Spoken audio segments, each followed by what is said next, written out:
I'm Molly Suberthorpe.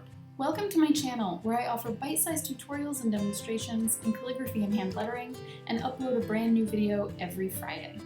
Today I'm going to demonstrate one of the most relaxing things that I do on my iPad, which is to create symmetrical calligraphic art in Procreate. This will be a quiet demonstration, but if you want to follow along, I'll get you started by explaining how to set up your artboard.